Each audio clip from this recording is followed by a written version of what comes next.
At the beginning of this, I said we're thinking in this idea of layers. So remember, all over the world, on the last Friday of the month, Creative Mornings, people are thinking about this idea of layers. And so think of it like this.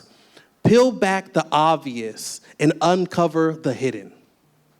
What lies beneath the surface? How do layers conceal, reveal, and transform you? What will you build up and strip away in your creative process? So to talk more about this, we have the speakers right here. We usually not standing next to each other, but I like how you remix it right here. Dr. LaWana is a business development leader, a project manager, an Afrofuturist, dedicated to education, leadership, and social justice. As CEO of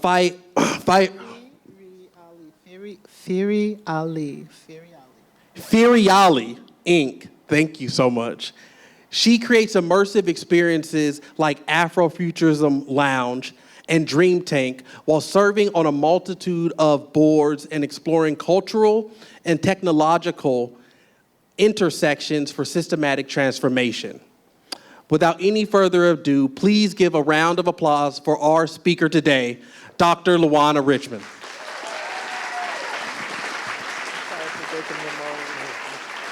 All right, so thank you all for being here, and I'll get back to where I'm supposed to be.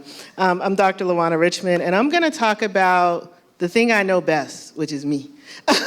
The many layers of me, a journey through Afrofuturism, advocacy, engineering, and more. And it's a personal reflection on my roles and identities, because when Ramel said, talk about layers, I'm like, well, you know, people see me in a space and they think that that space is a definition of who I am. And I think that that applies to everyone. And I, give myself as an example of just the complexity of every human that you meet anywhere that you go.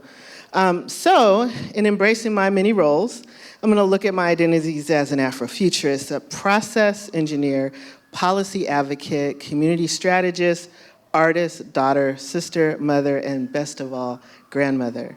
I am because we are, and because we are, therefore I am. That's Ubuntu theory. I didn't make that up. And the pictures at the bottom are just me and some of those roles. They look a lot bigger on the screen. So Afrofuturism, everybody here knows what Afrofuturism is, right? No? Okay, so let me tell you. All right, in my humble opinion, it is a way forward for all of us. Some call it a genre, some call it a framework, and for me, it is a way of life, but let's say a movement. And I'm committed to whatever my role is in bringing us together to co-create a future where our descendants will be proud and grateful for. And I think that's really important. A lot of times people are so busy looking back that they forget to think that, tomorrow is gonna come whether we're here or not. Afrofuturism simply is a way of looking at the future through a lens in the interest of people of African descent, whether in the diaspora or on the continent. And, being realistic, there's Afro-pessimism, there's Afro-optimism. For me, I take it a little bit forward why I say it's a movement, because I feel like when you think forward and you can, if you see a train coming, you can stand on the tracks or you can get off the tracks, right? We get to choose whether or not to do something about it. We don't have to stand there and get hit by the train if we know it's coming, right? So, process engineer. And so all of this comes together. A lot of times, people see me out doing stuff and they don't realize I have like a real job. I've been working at UC San Diego for it'll be 20 years in June. Yes, I know, I look so young. So a process engineer designs, improves, and manages manufacturing processes to increase efficiency, quality, and safety. That's like the But if you think about it, if you take that same lens and you apply it to life, it's really just about, thinking about how we do things, what are we trying to achieve, and what's like a healthy way to get there, right? So this role allows you to problem solve, optimize systems, and most importantly to me, innovate. I love innovation. Policy advocacy. There's some people who see me in this role. I push for changes that align with your values, I hope, those of you who have them, and definitely my values of justice, equity, and access. A few of the organizations that I do this with, the Black Speculative Arts Movement, which is a global network of Afrofuturists. We recently met in Amsterdam, and we haven't decided where we're going to meet this year, but we get together and we support each other's individual work as well as share theory and write together and help highlight and showcase art. We recently did a show at Carnegie Hall on Afrofuturism with like a Latin influence where we had like people from the Brazilian and Colombian chapter. Alliance San Diego, have any of you heard of Alliance San Diego? We try to fight the good fight. So currently I'm vice president of the board. And you know, at some point when we have our next meeting, I think next Monday, I'll be president of the board. And, and with Alliance, we look at creating more inclusive democracy, and we do voter education and outreach, but we also do a lot for, to support immigrants and immigrants' rights. And we try to be on the right side of change. When the floods happened last year, the great floods where cars were floating down alongside Imperial, we joined with other community-based organizations to help respond and make sure that the people who were impacted, because unfortunately, is it a coincidence that the areas that experienced the most impact were the people who were least equipped from an economic standpoint to respond in a way that was going to be resilient. Grioneers, my love child, is my nonprofit. Griot is like a combination of griot. Anybody know what a griot is? All right, African storyteller. Yeah, I see some hands. And everybody knows what an engineer is, right? Like we figure out how to make things work. And so you put that together, and I look at engineering the future through storytelling, because so much of what we do or don't think, all of it is based on the stories that we tell ourselves. Black Women's Resilient Project, Guaranteed Basic Income Project, UN International. So this is just some stuff I do. I don't want to get like belabored on this slide.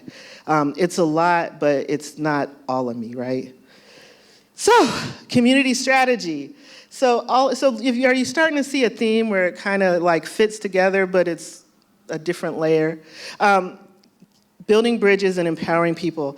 I create space where people can come together, and we want individuals to thrive. So I produce Black Comic Cons. I do Afrofuturism dream tanks based on different themes where I encourage people to participate and help co-create visions of the future with a focus on reverse engineering the process of getting from where we are to where we want to be. Most of the work I do is about getting people into spaces where they can suspend disbelief. Because if you believe something won't work, how likely is it to work? And so, let's play. And then while we play with ideas and then see what happens, right? Motherhood. The foundation of my strength and love. So I was a teenage mom. I dropped out of high school. I had no idea what I was doing. When I got my first apartment, I was still 16. And it occurred to me in the moment, like after I had moved in and everybody had, everybody helped me move and everybody went home and all the like buildup was over, wow. I got a whole nother life that I'm responsible for, and I haven't had a job yet, and I don't have a high school diploma, and I don't know what I'm doing. And it was in that moment that I decided to do some different things. In this picture, you see me, my daughter, my grandmother, who was a huge influence in my life. My grandmother is the one person who always told me that I could really do anything I wanted to do if I was willing to do the work. My mother and my little brother. Not pictured here is my son and my grandson. Speaking of my grandson, are you guys ready? So this is my favorite job, can you tell? So one day, my son told me I was going to be a grandmother. I was like, I don't want to, what? And then another day, he called me and he said, we're at the hospital, he's here. And, I was like, you gotta go see the new grandchild, right? And I showed up and I laid eyes on him and the universe shifted. Like a friend of mine told me that in Filipino culture, they call it the leap of blood. But all of a sudden, there was this clarity that, it's not about me, it's not even about my kids, and, to a certain extent, it's not even about their kids, it's about the legacy that we create as individuals. And so when I ran for school board, it was a love letter to my grandson because I knew one day he would be a student in the San Diego Unified School District, and if there was anything I could do to make his experience better, I was gonna do it. And I'm still committed to that. It turned out I didn't win the election, but that was probably the best thing that could have happened because I've done a lot of cool stuff since then. And then, I've probably been talking too long. Oh, I'm good? All right. So then, once, my grandson came along, since he was born in March of 2018. I did the very first AfroFuturism Dream Tank in June of 2018.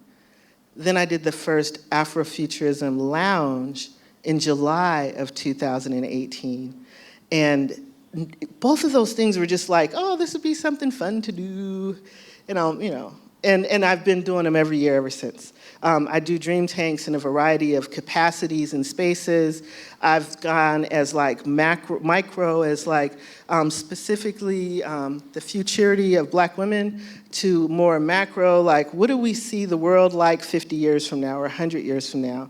I've done work with the United Nations, for the Commission on the Status of Women, for the Youth Summit, for the Indigenous Peoples Forum, and more recently for the Permanent Forum on People of African Descent, as well as the Summit of the Future. And all of it is really, everything I do is really about getting people to understand that as we go forward, and I am not a Luddite, I love technology, but we have to make sure that we maintain our humanity and that we remember all of the things that made us able to connect with, support, love, and work together with each other.